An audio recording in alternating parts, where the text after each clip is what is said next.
Bonjour, c'est Gilles sur boursicoté.com. Voici l'analyse technique du CAC 40 pour cette séance du lundi 15 décembre 2014. Et on commence la semaine comme on a terminé la précédente avec cette bougie fortement baissière aujourd'hui. Après une ouverture alors qui a encore été perturbée par des problèmes chez Euronext, qui s'est ouverte sur un gap baissier. On a marqué un début de rebond technique. Alors par rapport à ce début de rebond technique, effectivement j'ai un robot qui a essayé de jouer ce rebond technique. Heureusement que le stop a été remonté au point d'entrée assez rapidement, puisque après un point haut ici, au-delà des 4140 points, puisqu'on a marqué 4144,31, et bien le CAC 40 a redégringolé, venant marquer un point bas donc sur la zone psychologique des 4000 points, 4000,80, avant de remonter en clôture à 4005,38. Donc sur cette séance, on perd 2,52%, on repère 100 points par rapport au cours de clôture de vendredi, et donc on continue ici sur ce mouvement baissier. Alors, mouvement baissier qui commence à marquer des excès. Ça avait commencé donc dès vendredi. Vendredi, j'attirais votre attention sur le fait que on pouvait clôturer plusieurs fois à l'extérieur des bandes de Bollinger, que ça là ne justifiait pas forcément d'avoir un rebond technique. On en a eu un petit, mais petit qui s'est vite transformé. Assez rapidement, je vous ai indiqué que si on repassait sous les plus bas de la semaine précédente, eh bien, alors je parlais du futur, mais je veux dire, ça change pas grand chose. On était aux environs des 4070 sur le futur. À partir du moment où on a cassé cette zone, eh bien, on a enfoncé ici. Donc, sur ce genre de configuration, personnellement, moi, ça m'arrive de jouer le contre-tendance, mais il faut être très strict sur le contre-tendance. Dès qu'on a un début de plus-value comme ça, eh bien, il faut tout de suite protéger sa position, car si on reprend le sens de la tendance, eh bien, au moins, on sort sans perdre. Par contre, si le retournement se fait, suite à des mouvements d'excès comme ça peut être assez volatile et assez violent.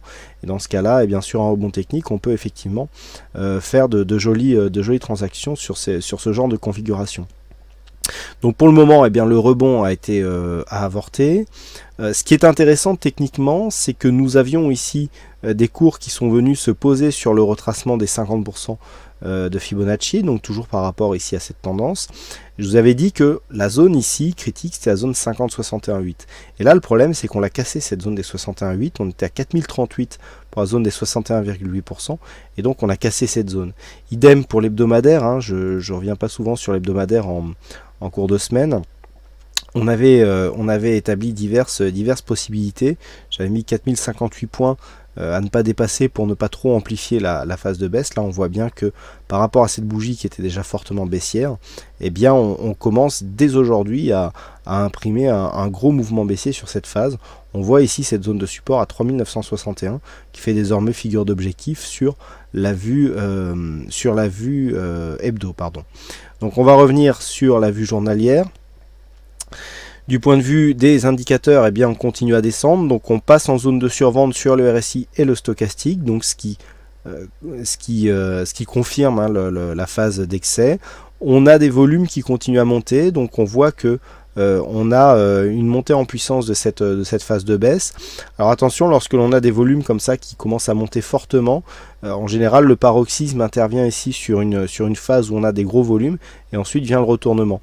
Là pour l'instant on en est loin, vous voyez que par rapport à la précédente phase que nous avions eue, je vais revenir dessus pour faire la comparaison, donc c'était bien sûr cette phase ici à mi-octobre, on avait eu une grosse hausse des volumes que nous n'avons pas encore, donc c'est dire que même si effectivement nous sommes dans une phase d'excès, et ça je le confirme, nous sommes dans une phase d'excès, il suffit de regarder cette bougie par rapport aux bandes de Bollinger, elle se décrit quasiment entièrement à l'intérieur. Si on accepte cette ombre haute, elle est quasiment entièrement à l'extérieur des bandes de Bollinger.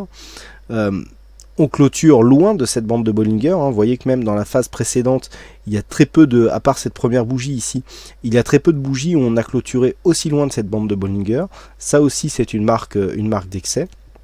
Et au niveau de cette phase de baisse, à part ce doji qui était un semblant de bougie verte, eh bien, on s'inscrit entièrement à la baisse. Donc ça traduit bien ici la montée en puissance de cette phase de baisse, puisqu'on le voit, les volumes continuent à augmenter graduellement. Du point de vue de la volatilité, on monte donc, ce qui favorise les mouvements baissiers. Donc pour l'instant, on est dans la cohérence. Alors, sur cette configuration, on est ultra baissier, forcément. On ne peut pas être haussier dans ces configurations.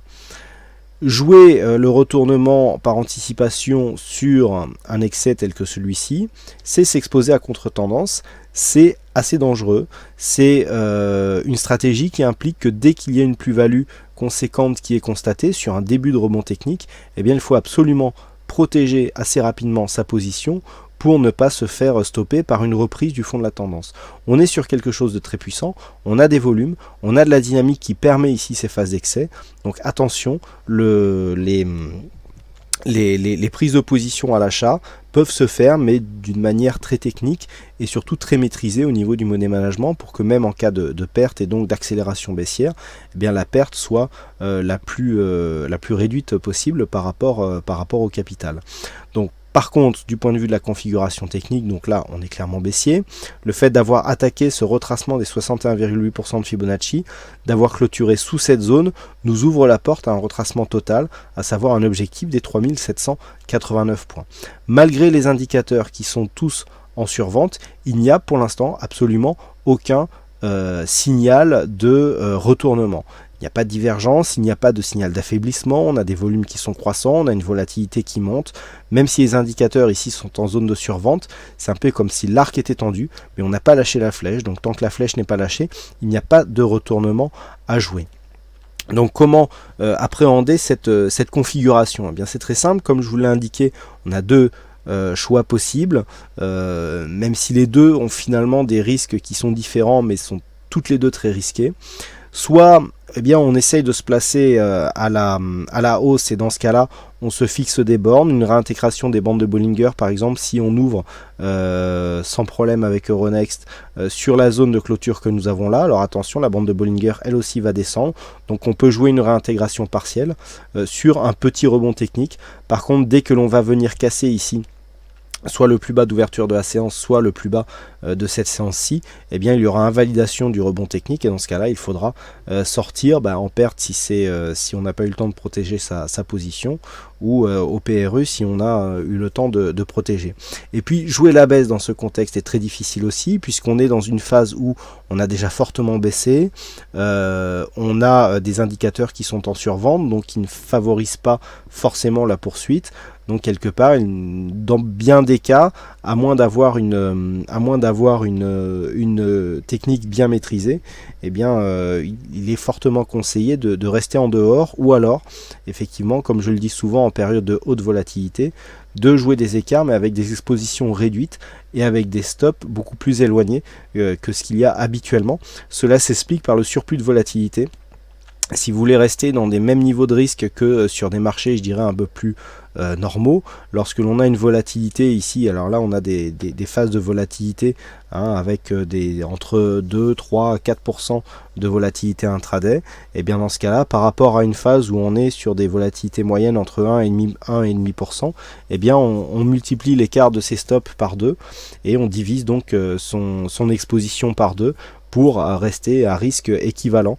On ne resserre pas plus ses stops lorsque l'on est en période de phase de volatilité haute, puisque dans ce cas-là, on n'augmente que la probabilité de les déclencher. Donc les repères pour demain, eh bien ça sera cette zone de Fibonacci 4033. Rien que le fait de savoir si on va ouvrir au-dessus ou au-dessous de cette zone, eh bien nous donnera un indicateur précieux sur la poursuite du mouvement ou pas.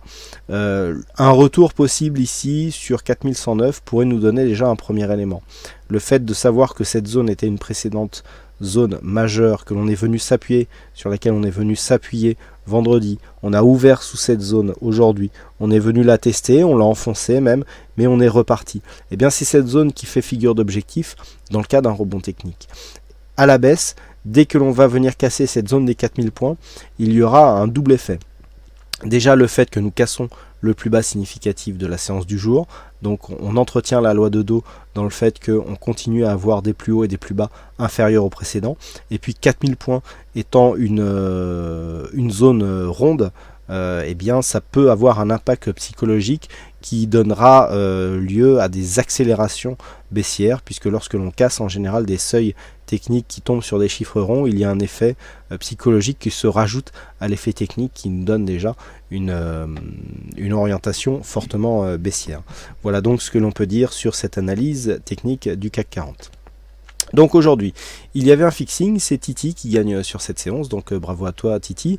Puis en ce qui concerne les statistiques, eh ben, c'est les mêmes que celles que nous avions hier, puisque la configuration eh bien, est quasiment identique, hein, d'un point de vue, en tout cas des éléments que je relève qui m'aident à donc mettre au point ces statistiques. Alors évidemment, la statistique du jour n'a pas été remplie. Il y avait une conviction moyenne. Alors il y avait un très bon, risk ratio reward, mais avec un stop relativement proche, eh bien, il y avait aussi un pourcentage faible, donc c'est pour ça que ce signal n'avait que 3 étoiles. Personnellement, je ne l'ai pas pris, étant déjà positionné avec un algorithme qui jouait le rebond technique et qui donc s'est fait sortir au point d'entrée. Donc pour ceux qui suivent le système CAC 40, vous avez pu le constater en direct. Voilà donc pour cette configuration. Donc demain on a des statistiques similaires avec effectivement plus de 2 chances sur 3 d'avoir une séance haussière, mais un potentiel assez limité. Donc vous aurez les statistiques détaillées qui ressembleront, je dirais, assez à celles que nous avions pour la séance d'aujourd'hui. Donc attention à une possible continuité. On est dans une phase d'excès, mais pas du tout dans une obligation de retournement. On peut avoir une continuité, hein, on le voit bien sur cette phase, après une bougie notamment qui clôture à l'extérieur des bandes de Bollinger, eh bien on peut avoir des phases d'excès qui suivent, hein, on le voit bien sur cette bougie, ici aussi, là on l'a vu ici aussi, sur cette bougie on avait clôture à l'extérieur, et puis malgré un début de rebond technique, eh bien on était venu ici chercher ce point bas, on va pas dire stratosphérique parce qu'il est très bas, mais qui était vraiment très éloigné, hein, par rapport au reste des cotations, et qui correspond donc au mouvement de panique.